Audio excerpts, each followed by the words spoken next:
Hello, I'm Richard Eve, Heat Ray UK, take your pick.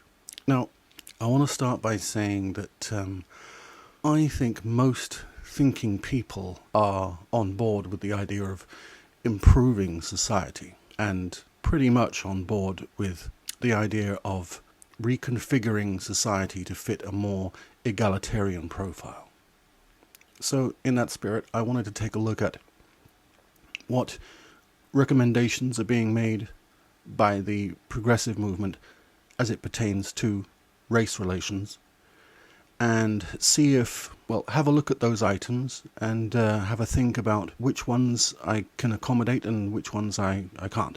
So I'll start with this article from, this is from the Associated Press, and it is from their in-house race and ethnicities office, and it's by Deepti Hayela and Liane Italy. Now, I don't know if I'm pronouncing those names correctly because I've never heard them spoken, so forgive me if I've mangled them.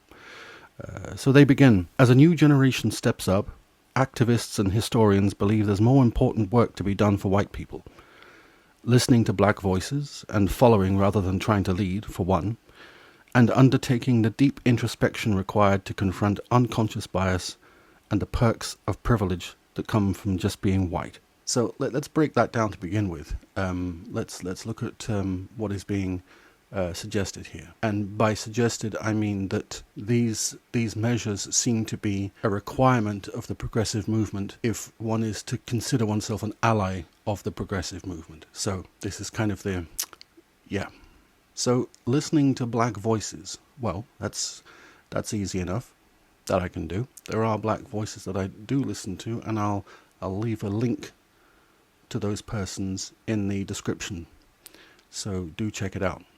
And following rather than trying to lead, that needs some clarification. Following, I guess they mean sort of following on maybe they mean following on social media and stuff like that, but because it's tied in with this, because the sentence is following rather than trying to lead, the act of following in this case seems to be more to do with getting on board behind those voices. And in that case it depends whose voice.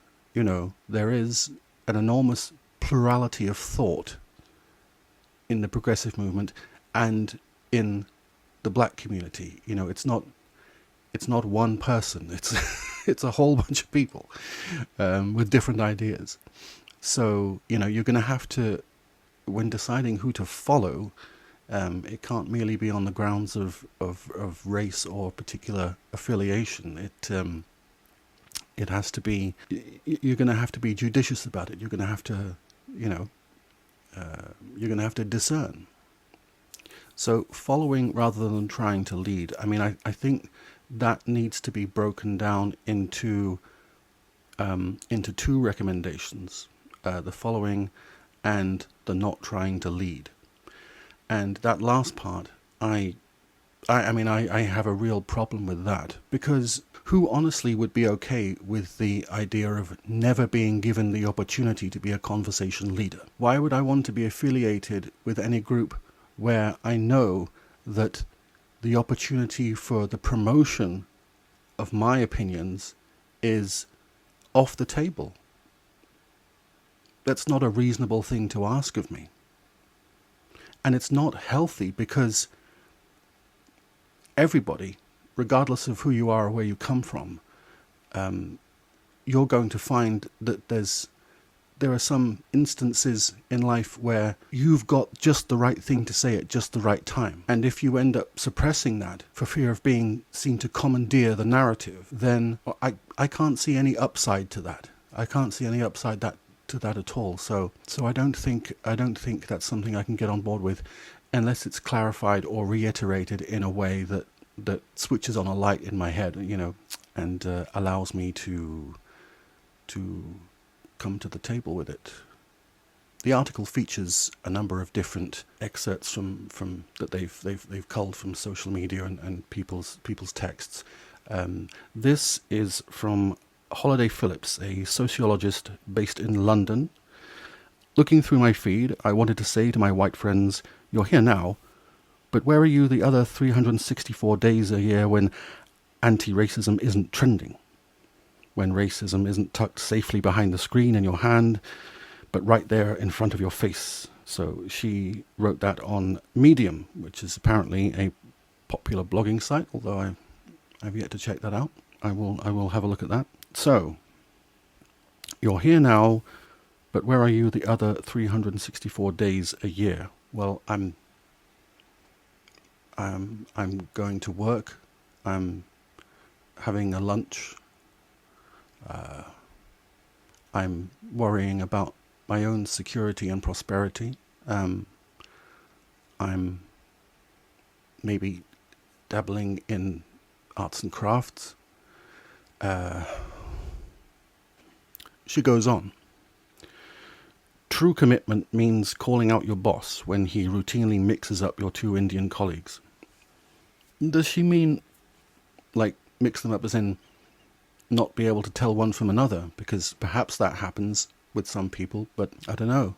It seems a bit strange. That would seem to be a bit difficult to do. To ongoingly mix two people together in terms of their identity. Maybe she means names. I think that's what she means, to mixing up the names of Indian colleagues, right?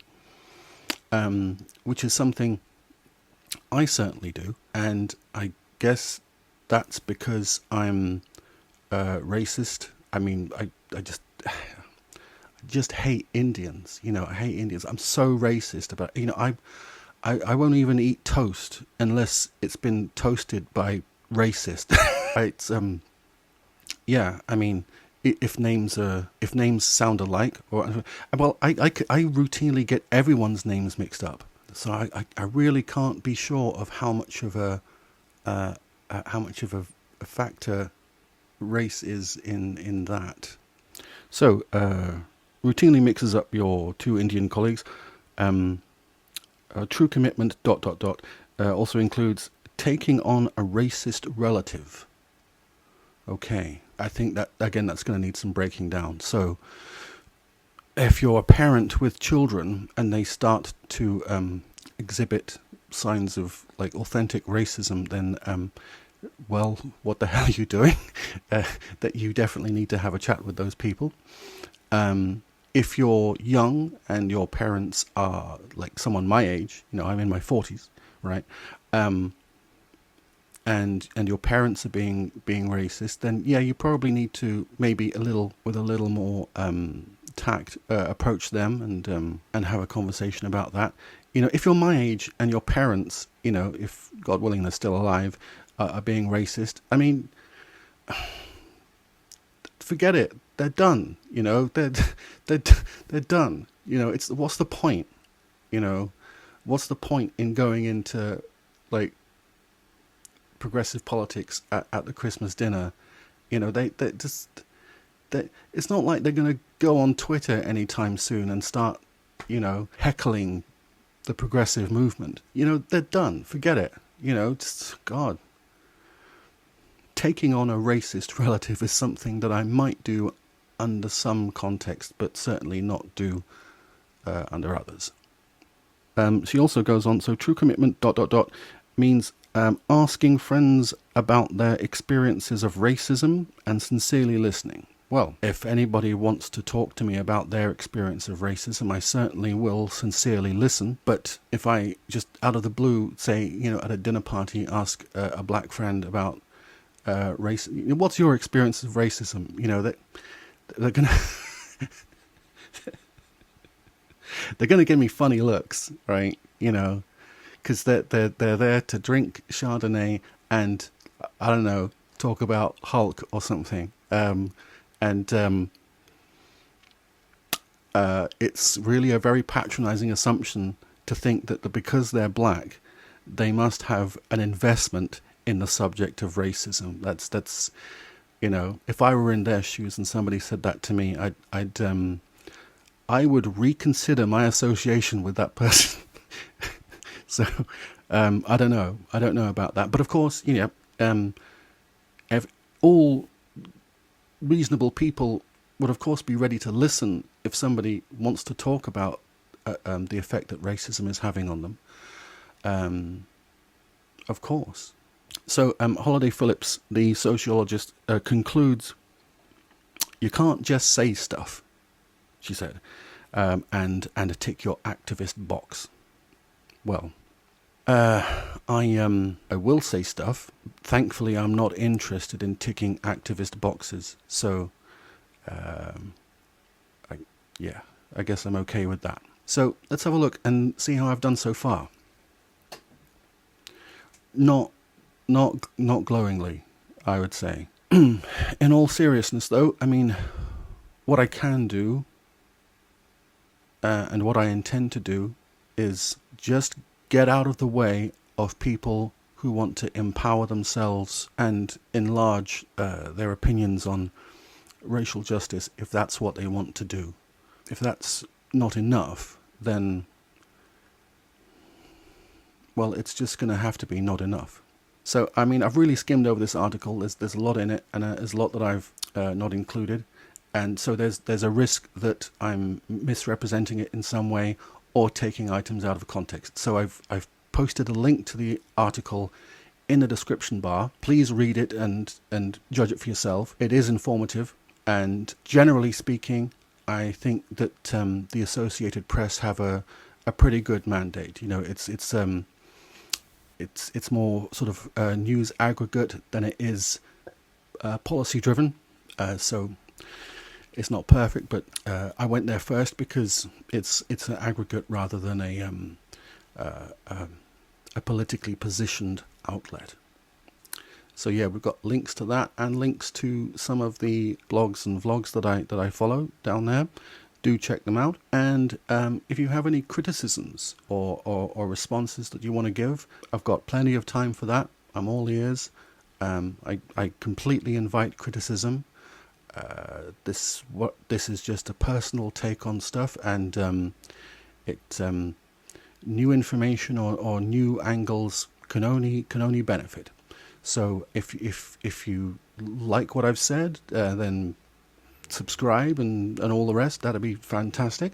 If you don't like what I've said, then please do please do shout me down. That's I would love to hear from that. Thank you for watching. Thank you for not being delicate about it. I've moved now to my capsule, which is where I will continue to post these kind of things. And the handy thing about it is that in the event of an emergency, I can blast into orbit. So rest assured, you know, my safety is my priority. So thanks for watching. I'll be doing this every Wednesday. #Serious Wednesdays. I've been HeatRay UK, and I wish you a very, very pleasant day wherever you are. Thank you very much.